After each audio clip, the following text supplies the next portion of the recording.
ମୁଁ ସମସ୍ତଙ୍କୁ ସ୍ୱାଗତ କରୁଛି ସୋମ ଟ୍ୟୁଟୋରିଆଲ୍ସ ୟୁଟ୍ୟୁବ ଚ୍ୟାନେଲକୁ। ଆଜିର କ୍ଲାସ୍ରେ ଆମେ ଆଲୋଚନା କରିବା +3 ଚତୁର୍ଥ ସେମିଷ୍ଟାରର କୋର୍ 10 ଉପରେ ଯାହାକୁ ନେଇକି ସବୁଠୁ ଅଧିକ କମେଣ୍ଟ ଆସିଥିଲା। କାହିଁକିନା ଏଯାଏ ଆମର କୋର୍ 8ର 3ଟା ୟୁନିଟ୍ ପାଖାପାଖି ଆମର କମ୍ପ୍ଲିଟ୍ ହେଇସାରିଲାଣି ଏବଂ କୋର୍ 9ର 4ଟା ୟୁନିଟ୍ ପାଖାପାଖି ଆମେ କମ୍ପ୍ଲିଟ୍ କରିସାରିଛେ, ଯେଉଁଥିରେ କି ଆମେ ଆଲୋଚନା କରିଥିଲା ଆମର ଯେଉଁ ସାଗର ମନ୍ଥନ, ରାଜରାଣୀ ଉପାଖ୍ୟାନ, ବାବାଜୀ କିମ୍ବା ଆମେ ଆଲୋଚନା କରିଥିଲା ସେଥିରେ ଆମର ଏଇ ଯେଉଁ ସମ୍ବିତ ଜୀବନର କଥା ଯେଉଁ ଆମେ ଆଲୋଚନା କରିଥିଲା, ଅନ୍ୟ ଏକ ଶ୍ରବଣ କୁମାର, ସେଗୁଡ଼ାକୁ ଆଲୋଚନା କରିଥିଲେ। ବହୁତ କମ୍ ଅଛି, ସେଇଟା ବି ସରିଯିବ। ତ କୋର୍ 8 କୋର୍ 9 ଚାଲିଛି, କିନ୍ତୁ କୋର୍ 10 ଡିସ୍କସନ୍ ହେଇନଥିଲା। ତ କୋର୍ 10 ଉପରେ ଆମେ ଆଲୋଚନା କରିବା। ତ ବହୁତ ଗୁଡ଼େ କମେଣ୍ଟ ଆସିଥିଲା, ମାନେ ପାଖାପାଖି 100 ସମଥିଙ୍ଗ କମେଣ୍ଟ ହେଇଯିବ ଟେଲିଗ୍ରାମରେ, ୟୁଟ୍ୟୁବରେ, ଆଉ ମାନେ पर्सनल मेसेज जो कही तो से माने कोर्ट 10 आम स्टार्ट करवा। देख कोर्ट 10 आम जो रही जो उपन्यास गुड़ाक फास्ट 2टा यूनिट या टेक्स्ट आलोचना करना कहीं देख लछमा 189 पेज रही, दादी बुढ़ा भी बहुत पेज रही, कालांतर आज सब बहुत पेज रही उपन्यास गुड़ाक। तो डिटेल्स आम पढ़ी पार ना। तो मुझे मो तरफ तुमको माने संपूर्ण भाव में बुझेवा सहित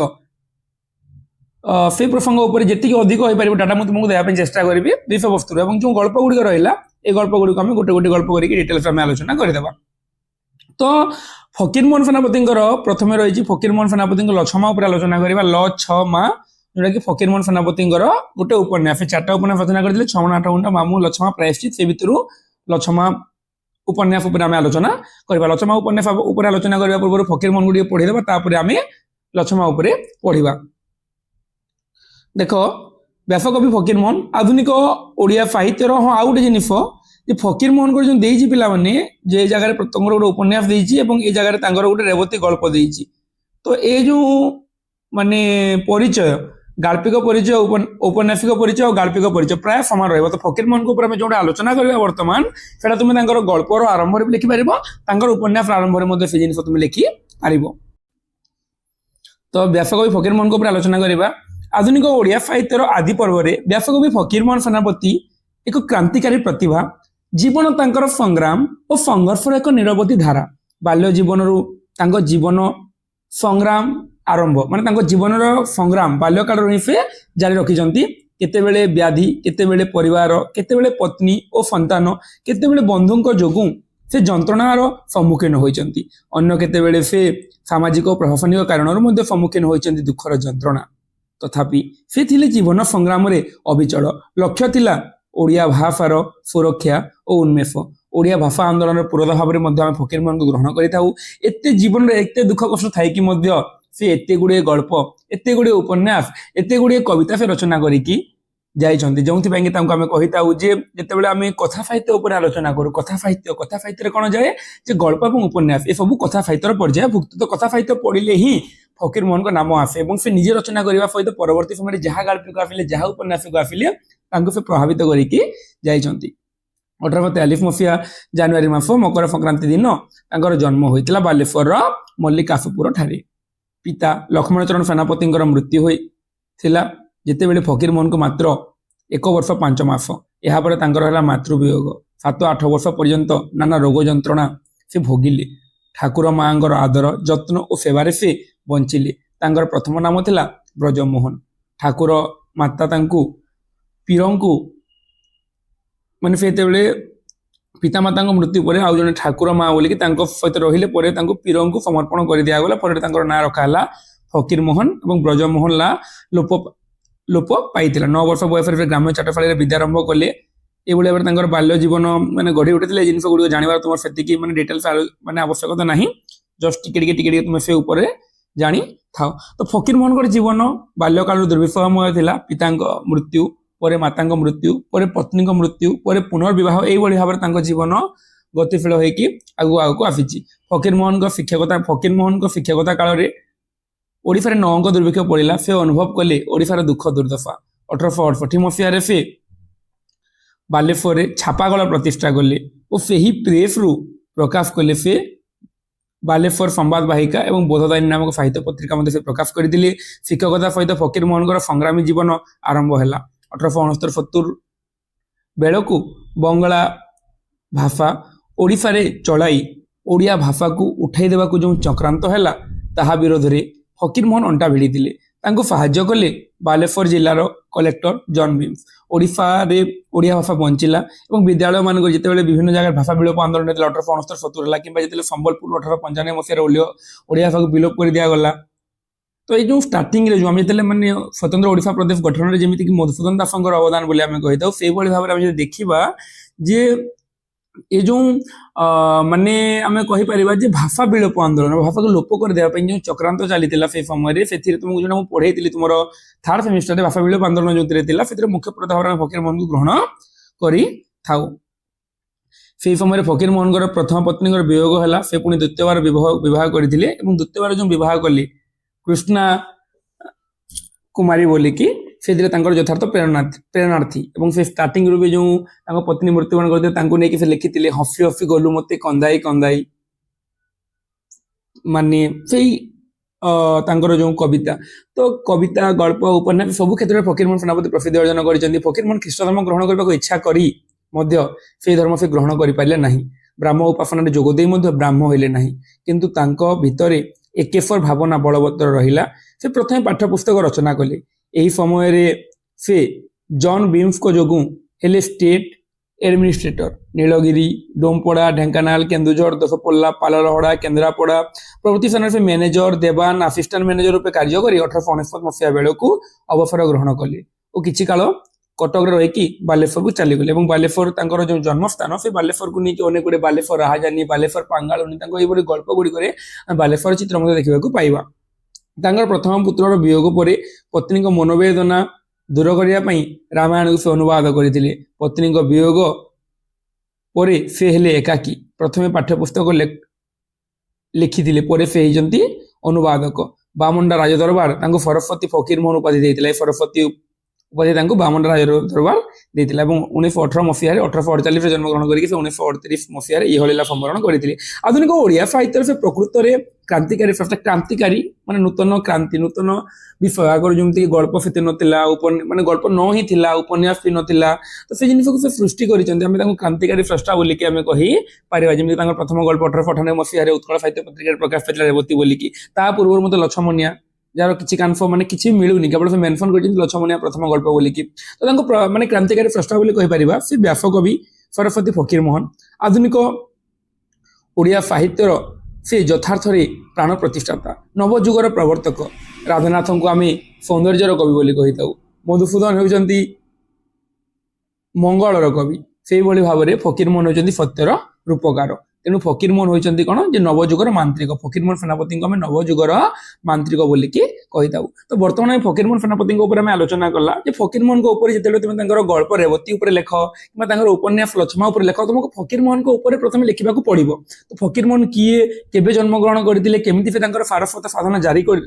ଜାରି ରଖିଥିଲେ, ସେ ବିଷୟ ଗୁଡ଼ିକ ଉପରେ ବର୍ତ୍ତମାନ ଆମେ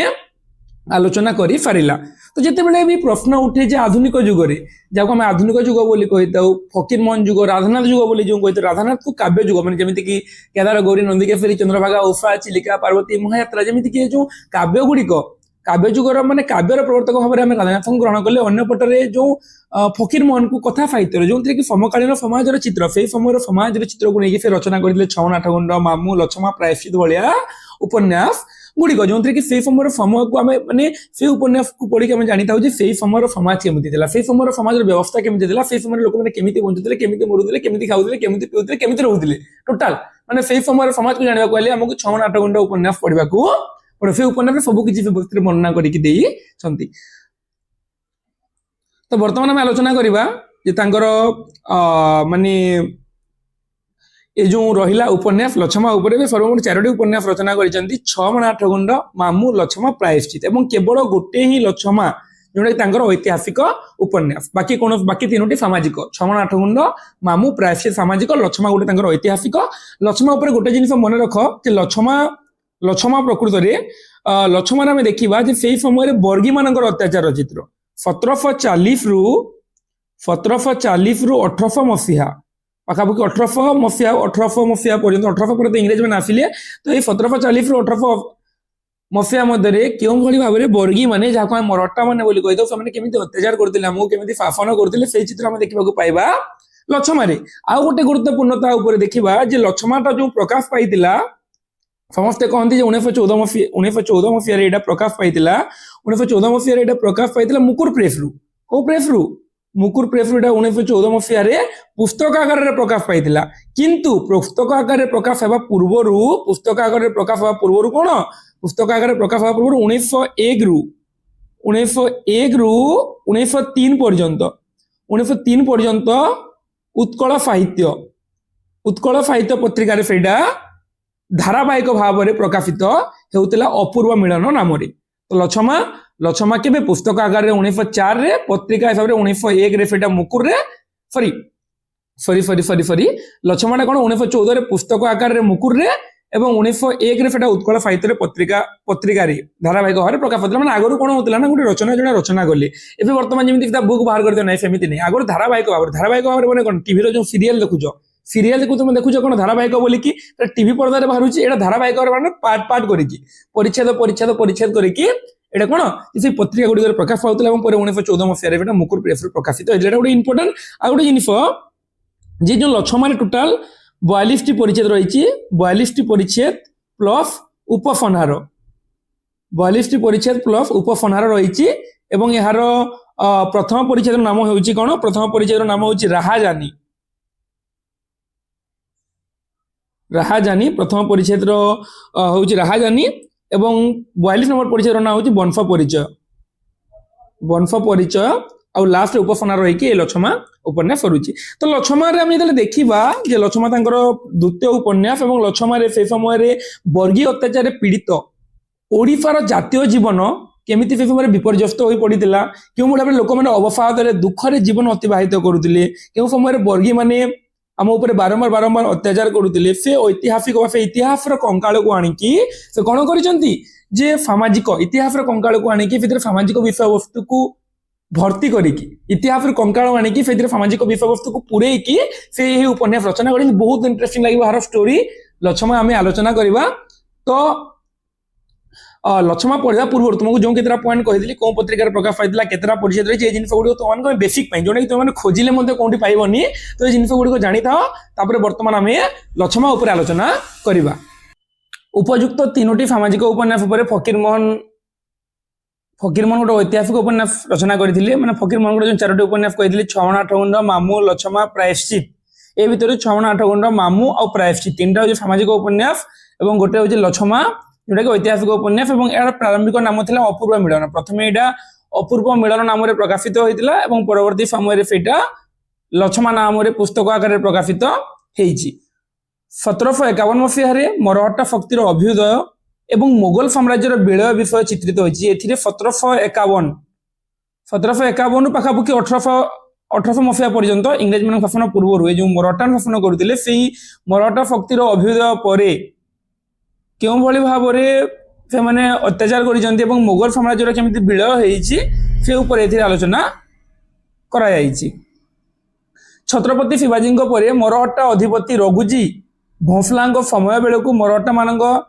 केवल कर्म थिला शोषण लुंठन और व्यभिचार आगु छत्रपति शिवाजी थे जहाँ को नहीं समस्ते आम गर्व अनुभव करता छत्रपति शिवाजी महाराज को नहीं कि जो उत्तराधिकारी मैंने आसिले से कौन जे ये जो रघुजी भाफले छत्रपति शिवाजी जो रघुजी भाफले थे समय कौन मरहट्टा मान कर्म थिला शोषण लुंठन और व्यभिचार फल लोक मैंने से समय शांति निश्वास मारी पार नी से समय बंगर नवाब थे अलीवर्दी खां आम देखा ये जगह आम उपन्यास कहानी आरंभ होती गोटे पटे रघुजी भोसला और अन्य पटे बंगर नवाब थे से समय अलीवर्दी खां बोली मैंने मोगल मानकर नवाब मरहट्टा सेनापति थे भास्कर पंडित ये जो रघुराम भाफले जो से समय मरहट्टा मानकर ये कौन मरहट्टा अधिपति रघुजी भोसला एवं से समय मरहट्टा मान सेनापति थे भास्कर पंडित से सर्वदा चेष्टा करुले हिंदू मान सहायता मुसलमान मान निहत परास्त कर समग्र भारत वर्ष निजर शासन प्रतिष्ठा करेंगे जिते भी मरहट्टा मान से समय किसी जगार माने एमती कि मोगल शक्ति से समय लोप पाई सारी कि किसी जगह मोगल माने थे तो से समय जो मरहट्टा सेनापति भास्कर पंडित चाहूले हिंदू मान साहाय्य नहीं कि केमी से समय जो शासन थे जो मुसलमान शासक जो अलीवर्दी खां परास्त करके से गढ़ को अधिकार करवा अलीवर्दी खां को परास्त करने भास्कर पंडित এই আলিবর্দী খাঁ যে কি মোগল শাসক যে কি বঙ্গর নবাব ଥିଲେ ତାଙ୍କୁ ପରାସ୍ତ କରିବାକୁ କହିଲେ ଭାସ୍କର ପଣ୍ଡିତ ବୁଝିଥିଲେ ଯେ ଓଡ଼ିଶାରେ ବାଲେଶ୍ୱର ଉପକଣ୍ଠରେ ଅବସ୍ଥିତ ପ୍ରଧାନ ଦୁର୍ଗ ରାୟବଣିଆକୁ କରଗତ କରିବାକୁ ହେବ। ମାନେ ଯେଉଁ ସମୟରେ କି ଭାସ୍କର ପଣ୍ଡିତ ଚାହୁଁଥିଲେ ଅଲିବର୍ଦୀ ଖାଁକୁ ପରାସ୍ତ କରିବା ପାଇଁ, ଭାସ୍କର ପଣ୍ଡିତ ଥିଲେ ମରହଟ୍ଟା ସେନାପତି ଏବଂ ଅଲିବର୍ଦୀ ଖାଁ ଥିଲେ ମୋଗଲ ମାନଙ୍କର ଶାସକ। ତ এই ସମୟରେ ଭାସ୍କର ପଣ୍ଡିତ ଯେତେବେଳେ ଆଲିବର୍ଦୀ ଖାଁକୁ ପରାସ୍ତ କରିବାକୁ ଚାହୁଁଥିଲେ সেই ସମୟରେ ସେ ବୁଝିଥିଲେ ଯେ ଆଲିବର୍ଦୀ ଖାଁକୁ ପରାସ୍ତ କରିବାକୁ ହେଲେ ପ୍ରଥମେ ଏ ଯେଉଁ ପ୍ରଧାନ ଦୁର୍ଗ ବାଲେଶ୍ୱରର ଯେଉଁ ଉପକଣ୍ଠରେ ଅବସ୍ଥିତ ଅଛି ରାୟବଣିଆକୁ କରଗତ କରିବାକୁ ହେବ। ତେଣୁ ରାୟବଣିଆ ଦୁର୍ଗର ଦୁର୍ଗାଧିପତି ସାମନ୍ତରାୟ ରାଘବ ରାଟସିଂହ ବୈରଗଞ୍ଜନ ମାନ୍ଧାତା। ଏ ଲମ୍ବା ନା ସାମନ୍ତରାୟ ରାଘବ ସିଂହ ରାଟସିଂହ ବୈରଗଞ୍ଜନ ମାନ୍ଧାତା। ମୁଁ ତୁମକୁ କେବଳ ମାନ୍ଧାତା ବୋଲିକି ଉଚ୍ଚାରଣ କରିବି। ତ ତାଙ୍କୁ ନିଜ ଅଧୀନସ୍ଥ କରିବାକୁ ପଡିବ। ମାତ୍ର ଦେଖ ଏଇ ସମୟରେ ସେ ଭାବିଥିଲେ, କ'ଣ ଭାବିଲେ ଯେ ଏ ଯେଉଁ ଭାସ୍କର ପଣ୍ଡିତ ସେ ଭାବିଲେ ଯେ ରାୟବଣିଆ ଦୁର୍ଗକୁ ଅଧିକାର କରି ସାରିଲେ ଯାଇ ଅଲିବର୍ଦୀ ଖାଁକୁ ପରାସ୍ତ କରିହେବ। ତ ସେଇ ସମୟରେ ରାୟବଣିଆ ଦୁର୍ଗର ଅଧିପତି ଥିଲେ କିଏ? ଯେ ମାନ୍ଧାତା। ତ ଭାସ୍କର ପଣ୍ଡିତ ଭାବିଲେ ମାନ୍ଧାତାକୁ ତାଙ୍କ ଅଧୀନସ୍ଥ କରିବାକୁ ପଡିବ, ତାପରେ ଅଲିବର୍ଦୀ ଖାଁକୁ ପରାସ୍ତ କରିବା ପାଇଁ ତାଙ୍କ ପକ୍ଷରେ ସହଜ ହେବ। ମାତ୍ର ମାନ୍ଧାତା ମରହଟ୍ଟା ମାନଙ୍କ ଶୋଷଣ ହେତୁ ଅସନ୍ତୁଷ୍ଟ ହୋଇ ଅଲିବର୍ଦୀ ଖାଁଙ୍କର ପ୍ରଧାନ ବନ୍ଧୁ ହୋଇଥିଲେ। କିନ୍ତୁ ମାନ୍ଧାତା ଏ ଯେଉଁ ରାୟବଣିଆ ଦୁର୍ଗର ଯେଉଁ ମାନ୍ଧାତା ଅଧିପତି ଥିଲେ ମାନ୍ଧାତା, ସେ କ'ଣ ଯେ ସେ ମରହଟ୍ଟା ମାନଙ୍କର ଶୋଷଣ ହେତୁ ଅସନ୍ତୁଷ୍ଟ ହେଇକି ଆଲିବର୍ଦୀ ଖାଁଙ୍କର ବନ୍ଧୁ ହୋଇଥିଲେ। ମାନେ ଗୋଟେ ପଟେ ଭାସ୍କର ପଣ୍ଡିତ ଚାହୁଁଥିଲେ ଯେ ରାୟବଣିଆ ଦୁର୍ଗର ଅଧିପତି ମାନ୍ଧାତାକୁ ଆଣିଲେ ଯାଇ ଅଲିବର୍ଦୀ ଖାଁକୁ ପରାସ୍ତ କରିବାକୁ ବୋଲିକି, ଅନ୍ୟପଟେ ଏ ଯେଉଁ ରାୟବଣିଆ ଦୁର୍ଗର ଅଧିପତି ମାନ୍ଧାତା ସିଏ ଭାସ୍କର ପଣ୍ଡିତଙ୍କ ବଦଳରେ ଅଲିବର୍ଦୀ ଖାଁଙ୍କ ସହିତ ବନ୍ଧୁତା ସ୍ଥାପନ କରିଥିଲେ। ଫଳରେ ମାନ୍ଧାତାଙ୍କ ଉପରେ ଭାସ୍କର ପଣ୍ଡିତଙ୍କ କ୍ରୋଧ ବଢି ଯାଇଥିଲା। ଫଳରେ ମାନ୍ଧାତା ରାଗି ଯାଇଥିଲେ, ମୁଁ ତ ପରାସ୍ତ କରିବି ମାନେ ଅଲିବର୍ଦୀ ଖାଁକୁ, ସେଥିପାଇଁ ମୋତେ ମାନ୍ଧାତାର ସାହାଯ୍ୟ ଦରକାର। କିନ୍ତୁ ମାନ୍ଧାତା ପୁଣି ଅଲିବର୍ଦୀ ଖାଁ ପାଖକୁ ଯାଉଛି। ତେଣୁ ଏ ଜିନିଷ ଶୁଣିକି ଭାସ୍କର ପଣ୍ଡିତଙ୍କର କ୍ରୋଧ ପଡି ଯାଇଥିଲା। ବିଶେଷତଃ ଭାସ୍କର ପଣ୍ଡିତଙ୍କର ବନ୍ଧୁତ୍ୱ ପ୍ରସ୍ତାବର ଅଳ୍ପ ଦିନ ପୂର୍ବରୁ ବାଲେଶ୍ୱର ନିକଟବର୍ତ୍ତୀ ଯେ ବିଶେଷତଃ ଭାସ୍କର ପଣ୍ଡିତଙ୍କର ବନ୍ଧୁତ୍ୱ ପ୍ରସ୍ତାବର ଅଳ୍ପ ଦିନ ପୂର୍ବରୁ ମାନେ ଭାସ୍କର ପଣ୍ଡିତ ବନ୍ଧୁତ୍ୱ ପାଇଁ ପ୍ରସ୍ତାବ ପଠେଇଥିଲେ କାହାକୁ? ଯେ ମାନ୍ଧାତାକୁ। ତ ତାର ଅଳ୍ପ ଦିନ ପୂର୍ବରୁ କ'ଣ ହେଇଥିଲା ଯେ ବାଲେଶ୍ୱର ନିକଟବର୍ତ୍ତୀ ଗୋଡ଼ିଖାଲ ନିକଟରେ ଜଗନ୍ନାଥଙ୍କ ଦର୍ଶନାଭିଳାଷୀ ପଶ୍ଚିମା ଯାତ୍ରୀଙ୍କ ଉପରେ ମରହଟ୍ଟା ମାନଙ୍କର ଅତ୍ୟାଚାର ମାନ୍ଧାତାଙ୍କ ଅନ୍ତରକୁ ଘୃଣାରେ ପ୍ରଜ୍ୱଳିତ କରିଥିଲା। ଯେ ପ୍ରକୃତରେ କ'ଣ ହେଇଥିଲା ନା ଯେ ମାନେ କୌଣସି ଶତ୍ରୁ ନଥିଲେ ମାନ୍ଧାତା, এই ମରହଟ୍ଟା ମାନଙ୍କର ଶତ୍ରୁ ନଥିଲେ, ଭାସ୍କର ପଣ୍ଡିତଙ୍କର ଶତ୍ରୁ ନଥିଲେ। ତ ଯେତେବେଳେ ଭାସ୍କର ପଣ୍ଡିତ ମାନେ କ'ଣ କରିଛନ୍ତି ମାନ୍ଧାତାକୁ ସନ୍ଧି ପଠେଇଛନ୍ତି ମୋ ସହିତ ସନ୍ଧି କର ବୋଲିକି, ତା ଆଗରୁ ମାନ୍ଧାତା ଅସନ୍ତୁଷ୍ଟ ଥିଲେ। କାହିଁକି ନା ସେଇ ସମୟରେ ମରହଟ୍ଟା ମାନଙ୍କର ଅତ୍ୟାଚାର ବଢି ଯାଇଥିଲା। କେମିତି ଗୋଟେ ଘଟଣା ଘଟିଥିଲା ଦେଖ, ଯୋଉଥିପାଇଁ କି ମାନ୍ଧାତା ଅସନ୍ତୁଷ୍ଟ ଥିଲେ ମରହଟ୍ଟା ମାନଙ୍କ ଉପରେ। ଘଟଣା ହଉଛି ରୋହିଲା ଖଣ୍ଡ ନିବାସୀ ବାଦଲ ସିଂ ଏହାର ନାୟକ, ପିଲାମାନେ ମନେ ରଖିବ, ବାଦଲ ସିଂ ଏହାର ନାୟକ। ତ ଦେଖ ଯେ ରୋହିଲା ଖଣ୍ଡ ନିବାସୀ ବାଦଲ ସିଂ ପତ୍ନୀ ଲଛମା, ମା ଶାଶୁ ଏବଂ 10-15 ଜଣ ଅନୁଚରଙ୍କ ସହ ଜଗନ୍ନାଥ ଦର୍ଶନକୁ ଆସୁଥିବା ବେଳେ ସନ୍ଧ୍ୟା ସମୟରେ ମରହଟ୍ଟା ମାନଙ୍କ ଦ୍ୱାରା ଅତ୍ୟାଚାରିତ ହୋଇଛି। ଯେମିତି କହିଥିଲି ମରହଟ୍ଟା ମାନେ ସେ ସମୟରେ ଅତ୍ୟନ୍ତ ବ୍ୟଭିଚାର କରୁଥିଲେ, ଅତ୍ୟନ୍ତ ଲୁଣ୍ଠନ କରୁଥିଲେ। ସେତିକି ବେଳେ ଏ ରୋହିଲା ଖଣ୍ଡ ନିବାସୀ ବାଦଲ ସିଂ, ତାଙ୍କ ପତ୍ନୀ, ତାଙ୍କର ମା, ଶାଶୁ ଏବଂ କିଛି ଜଣ ଅନୁଚର ଜଗନ୍ନାଥ ମନ୍ଦିରକୁ ଦର୍ଶନ କରିବାକୁ ଯାଇଥିବା ସମୟରେ ମରହଟ୍ଟା ମାନଙ୍କ ଦ୍ୱାରା ଅତ୍ୟାଚାରିତ ହେଲେ ଏବଂ କେତେକ ମୃତ୍ୟୁବରଣ କଲେ। ମାନେ ଏଇ ଜାଗାରେ ତାଙ୍କ ଘରର କେହି ମୃତ୍ୟୁବରଣ କରିନାହାନ୍ତି, ଏଇ ଅନୁଚର ମାନେ ମୃତ୍ୟୁବରଣ କରିଛନ୍ତି ଏବଂ କେତେକ ସ୍ୱଜନ ବର୍ଗରୁ ବିଚ୍ଛିନ୍ନ ହୋଇକି ଅନ୍ତର୍ଧାନ ହୋଇଗଲେ। କେତେ ଜଣ ମୃତ୍ୟୁବରଣ କଲେ ସେ ଭିତରେ, ଏବଂ ବାକି ଜଣେ ମାନେ ହସ ଖୁସିର ପରିବାର ଯେଉଁ ବାଦଲ ସିଂ, ଲଛମା ମାନେ ହସ ଖୁସି ଯାଇଥିଲେ ଜଗନ୍ନାଥଙ୍କୁ ଦର୍ଶନ କରିବା ପାଇଁ ଏବଂ ଆତର୍କିତ ଭାବରେ ସେ ଜାଗାରେ ମରହଟ୍ଟା ମାନଙ୍କ ଆକ୍ରମଣ ଫଳରେ କ'ଣ ହେଇଥିଲା ଯେ ବହୁତ ଜଣ ମୃତ୍ୟୁବରଣ କଲେ ଏବଂ ଆଉ ବହୁତ ଜଣ ଛିନଛାନ ହେଇଯାଇଥିଲେ। ଲଛମା ଘଟଣା ଚକ୍ରରେ ମାନ୍ଧାତାଙ୍କ ପରିବାରରେ ଆଶ୍ରୟ ଲାଭ କରିଛି। ଲଛମା କ'ଣ ଯେ ସମସ୍ତେ ଛିନଛାନ ହେଇଗଲେ, ତ ଲଛମା କ'ଣ ହେଇଯାଇଛି ବଞ୍ଚିକି ମାନ୍ଧାତାଙ୍କ ପରିବାରରେ ଆଶ୍ରୟ ଲାଭ କରିଛି। ତ ଏ ଜାଗାରେ ସବୁ ଜିନିଷ ଲଛମା ମାନ୍ଧାତାକୁ କହିଛି। ଫଳରେ ମାନ୍ଧାତା କ୍ରୋଧିତ ଥିଲେ ଭାସ୍କର ପଣ୍ଡିତ ପ୍ରତି ଯେ ମରହଟ୍ଟା ମାନେ ଏମିତି ଅତ୍ୟାଚାର କରୁଛନ୍ତି ବୋଲିକି। ଜାତିରେ ସେମାନେ କ୍ଷତ୍ରିୟ ହୋଇଥିବାରୁ ତଥା ଲଛମାର ସରଳ ବ୍ୟବହାର ହେତୁ ମାନ୍ଧାତା ଏବଂ ତାଙ୍କ ପତ୍ନୀ ମହାଦେବୀ ତାକୁ ନିଜ ଝିଅ ରୂପରେ, ଯେ ଜାତିରେ ସେମାନେ କ୍ଷତ୍ରିୟ, ବାଦଲ ସିଂ ବି ଜାତିରେ କ୍ଷତ୍ରିୟ ଥିଲା, ତ କ୍ଷତ୍ରିୟ ହୋଇଥିବାରୁ ଏବଂ ଲଛମାର ସରଳ ବ୍ୟବହାର ହେତୁ ମାନ୍ଧାତାଙ୍କ ଘରକୁ ଆସିକି ଆଶ୍ରୟ ନେଇଛି ଲଛମା କିଏ? ଯିଏକି ଯାହା ଉପରେ କି ମରହଟ୍ଟା ମାନେ ଆକ୍ରମଣ କରିଥିଲେ ସେ ଲଛମା, ଏବଂ ବାଦଲ ସିଂ ବି କୁଆଡେ ପଳେଇଛି, ସମସ୍ତେ ମାନେ ଛିନ ଛତ୍ର ହେଇଯାଇଛନ୍ତି ତାଙ୍କ ଆକ୍ରମଣରେ। ତ ଲଛମା ଆଶ୍ରୟ ନେଇଛି ମାନ୍ଧାତା ଏବଂ ମାନ୍ଧାତା ଘରେ। ତ ମାନ୍ଧାତା ଏବଂ ତାଙ୍କ ପତ୍ନୀ ମହାଦେବୀ ତାଙ୍କୁ ନିଜ ଝିଅ ରୂପରେ ସ୍ନେହ କଲେ ଏବଂ ସେହି ସମୟରେ କ'ଣ ହେଇଛି ନା ତାକୁ ସ୍ନେହ କଲେ, ତାକୁ ନିଜ ଘରେ ରଖିଲେ। କିଏ? ମାନ୍ଧାତା आउ तांको पत्नी महादेवी काहाकू लछमा को। तो सेही समय कौन है हलदी पदाठारे भास्कर पंडित सहित आलीवर्दी संग्राम है जे से समय हलदी पदाठारे कौन भास्कर पंडित और आलीवर्दी खां कहीं भास्कर पंडित चाहूले जे आलीवर्दी खां को परास्त करके बंग को अधिकार करने तो भास्कर पंडित और आलीवर्दी खां सहित संग्राम होती सैन्यबाहिनी और अस्त्र शस्त्र आलीवर्दी भास्कर पंडित अपेक्षा शक्तिशाली थे जे आलीवर्दी खां मोगल सम्राट से भास्कर पंडित अपेक्षा शक्तिशाली थे किंतु मराठा बाहिनी थे कौशली रात्रि युद्धर निपुण माने सशस्त्र मराठा बाहिनी कम थे कौन थे कौशली थे चालाकर सहित युद्ध करने जानी फल आलीवर्दी शत्रु विषय ये जानी नथिले शत्रु केमिति बोलिकी खाली जानी जे माने मराठा मान भीतर युद्ध करबा किंतु शत्रुर कौशल उपर कोनोसी भी जिनिस आलीवर्दी जानी नथिले फल मराठा मान आतर्कित आक्रमण ध्वस्त विध्वस्त हो गला बोला आलीवर्दी ऊपर आतर्कित भाव में आक्रमण कर देथिले एवं एई जगह मानधाता मानधाता कहा सपक्ष थे मानधाता थे आलीवर्दी खां सपक्ष तो मानधाता बंदी हेले এবং पूर्व राग हेतु भास्कर पंडित जे पूर्व भास्कर पंडित रागी थे कहीं भास्कर पंडित पूर्व कही मानधाता को आम सपक्ष को आस बोलिकी किंतु मराठा मान आक्रमण जो मानधाता क्या सपक्ष थे आलीवर्दी खां सपक्ष थे तो मानधाता जो बंदी होती भास्कर पंडित द्वारा भास्कर पंडित पूर्व रागी थे तेणु मानधाता को से प्राणदंड दंडित कर मानधाता जो मृत्युवरण कर समय महादेवी पत्नी आत्महत्या कर आत्महत्या पूर्व 4 दिन पूर्व महादेवी लछमा को कौन करते गुप्त सुड़ंग बाटे निरापद स्थान को पठे जानी आक्रमण होची लछमा को कौन करते गुप्त से पठे देते विपुल सैन्य बाहिनी अधीश्वर थे आलीवर्दी खां बारंबार परास्त हबार केते गुड़े कारण थिला जे से बारंबार परास्त होते जिते मराठा मान द्वारा आक्रमण होता बारंबार परास्त होते केते गुड़े कारण देख प्रथमतः विश्वस्त अनुचर मीरा हबीब और मुस्ताफा खां मराठा दल जोगदेले जे जो आलीवर्दी खां जो अनुचर माने थिले मुस्ताफा खां मीरा हबीब बोलिकी से मराठा दल जोग देते निजर सैन्य बाहिनी वेतन माने वेतन न पाइबार असंतुष्ट थे जे जो आलीवर्दी खां अधीन जो कम करते मुस्ताफा खां और मीरा हबीब वेतन दे न पारिबार असंतुष्ट थे परंतु दिल्ली बादशाह और बिहार नवाब बालाजी राव को खजना पाइबा लगी धमक ए समस्त को विव्रत कर तो फल से कौन होते बारम माने ये जो माने मुस्ताफा खां और मीरा हबीब मैंने मराठा मान जोग देते फल एम सब जिन गुप्त जिन गुड़िक मराठा मैंने जापारी तो से मराठार भास्कर पंडित को आलीवर्दी खां आक्रमण करके परास्त करने सहज होता तो कौन है शेष कौन है एकुटिया देखिकी 3-4 जन मराठा सैन्य शेष माने आलीवर्दी हीनबल हो गले मराठा मान द्वारा बारंबार परास्त होते 3-4 जन मराठा सैन्य कौन कले आलीवर्दी खां को मारिबा को आसिले गोटे पटे मानधाता मृत्युवरण कर गोटे पटे बादल सिंह हजि जाइए गोटे पटे लछमा भी हजि जाइए तो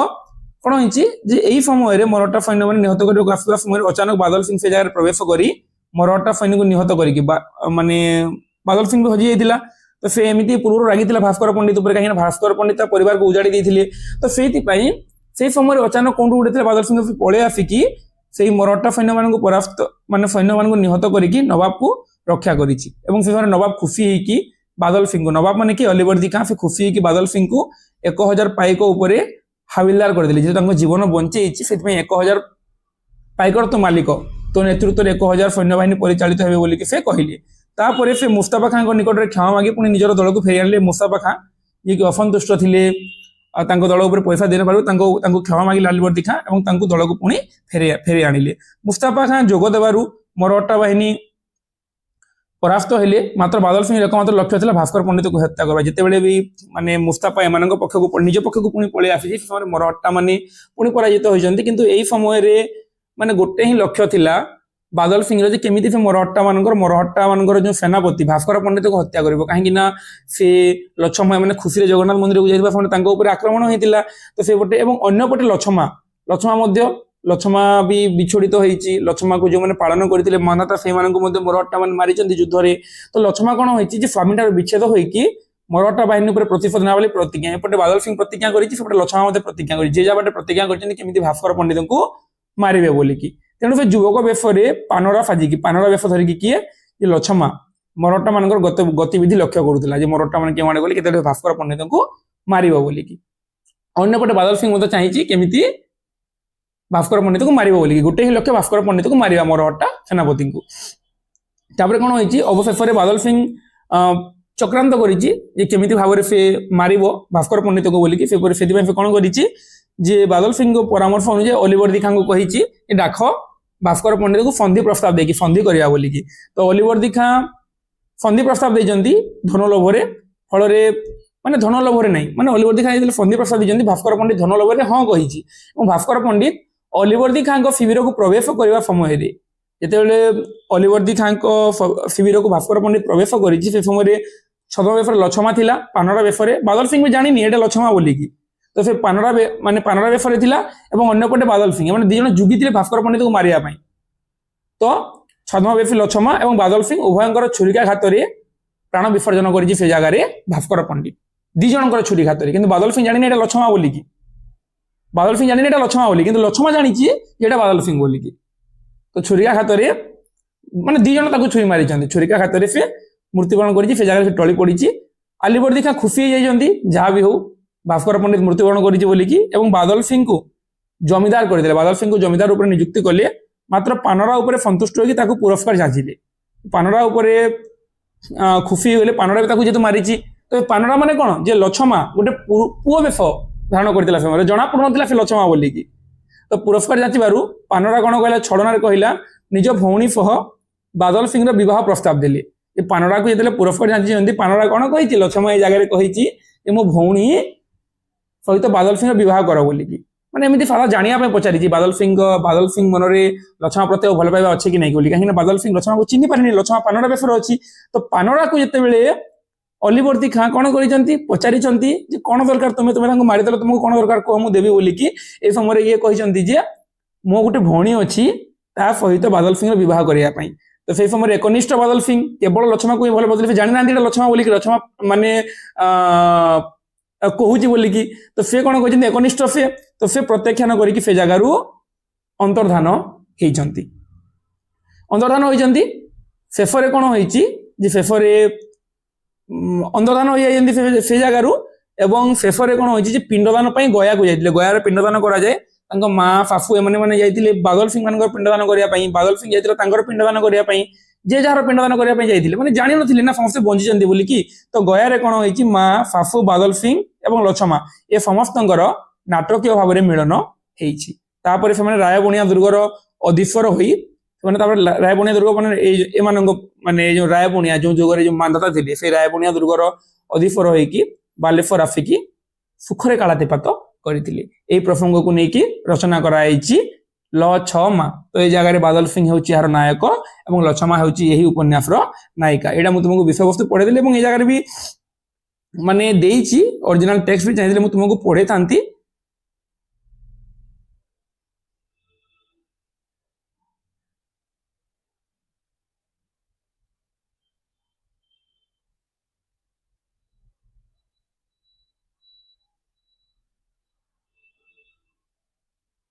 देखो ये जगह विषय वस्तु देइछि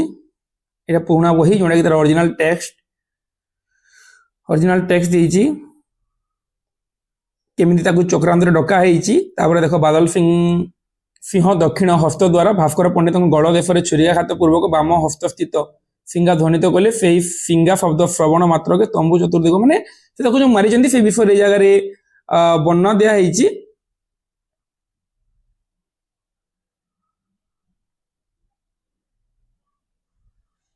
से विषय ही जगह दिया जस्ट मुझे देखिया पाई मु कहली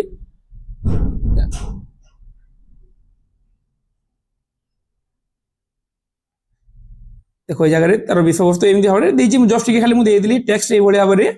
अच्छी बोलिकी तो देखो आम बर्तमान विषय वस्तु आलोचना करदेला विषय वस्तु तुमने जानीगल प्रकृति से माने कौन वर्णित होगी जे क्यों भली भाव में लछमा प्रसंग लछमा तार नायिका केमी भाव बादल सिंह और लछमा उपर मरहट्टा माने आक्रमण करते परिवार समस्त विच्छुड़ित होते परवर्ती समय कौन हो परवर्ती समय निजे परवर्ती समय माने बादल सिंह शपथ कर मारे लछमा भी शपथ कर मरहट्टा को मारे लास्ट दी जन मिसिकी ही मारी किंतु माने आश्चर्य विषय जे माने जेतले दी जन मारी से समय बादल सिंह लछमा को चिन्हि पारेनी कहीं लछमा से समय कौन जे पुरुष पानरा बेशरे थिला तो ये प्रसंग ये वर्णना कराई तुमको जो कहली विषय वस्तु जो लंग क्वेश्चन जो आसो फकीर मोहन उपन्यासिक जो परिचय कहली परिचय सहित विषय वस्तु तुम लिखिपार क्वेश्चन जो आसो तुमको चरित्र चित्रण कर आसपे कि गोटे सफल ऐतिहासिक उपन्यास भाव में लछमार स्थान ओडिया साहित्य लछमार स्थान निरूपण कर बोली क्वेश्चन दे पारे। तो चरित्र चित्रण कर देखिले तुमको विशेषकर बादल सिंह चरित्र दे पारे कि लछमार चरित्र दे पारे, अन्य मानकर चरित्र से देबनी कि भास्कर पंडित कर दे पारे। तो से केमिति तुम लेखिबो जे स्टार्टिंग रे केउ भलिया बारे मरहट्टा मानकर अत्याचार बढ़ुतला सेही भली विषय वस्तु को नेकी समकालीन विषय वस्तु को नेकी से रचना करिसंती एई भली गोटे उपन्यास। किछि दिन पूर्व जो घटना घटितला से जगह हळदी पदा युद्धर कथा हम जगह देखा पाइबा। नायिका को ना नायिकार ना को नेकी ए जगह वर्णना करा ହେଇଛି। ମାନେ ନାମକରଣ ହେଇଛି ଲଛମା ବୋଲିକି ଏବଂ ଅପୂର୍ବ ମିଳନ। ଆଗରୁ ଅପୂର୍ବ ମିଳନ ସମସ୍ତଙ୍କର ଯୋଉ ମିଳନ ହେଇଛି ସେଇଥିପାଇଁ ତାର ନାଁ ଥିଲା ଅପୂର୍ବ ମିଳନ, କିନ୍ତୁ ପରେ ଲଛମା ନାମରେ ପ୍ରକାଶିତ ହେଇଛି। ତ ଏଟା ଟେକ୍ସଟ ବି ଦେଇଛି, ମୁଁ ତୁମକୁ ପଢେଇବି ବୋଲି ଭାବୁଥିଲି କିନ୍ତୁ ବିଷୟବସ୍ତୁ ତ ବୁଝେଇ ଦେଲିଣି, ଆଉ ତୁମକୁ କଣ ବୁଝେଇବି। ତ ସେଥିପାଇଁ ବର୍ତ୍ତମାନ ତୁମକୁ ଯାହା ପଢେଇଲି से भीतर जदि काହାର କିଛି डाउट थिबो लछमा ऊपर मते पचारि पारिबो এবং ओरिजिनल टेक्स्ट भी इधर तुमको किछि अंश देइथिली बुझेइ बोली, किंतु आ तो तुमको टोटल विषय वस्तु बुझेइ दिले आ कोन बुझेइ। जदि किछि डाउट थिबो देन मते पचारिबो এবং आगामी क्लास गुडी हम जो आ बाकी जहा रहिला से ऊपर हम आलोचना करिबा। तो वीडियो को शेष पर्यंत देखि देबारु समस्तंकु हृदयରୁ धन्यवाद। जय जगन्नाथ, जय मां फैमिली। पुणी देखा हबा हम आगामी वीडियो रे, पुणी आलोचना करिबा एक नया विषय वस्तु।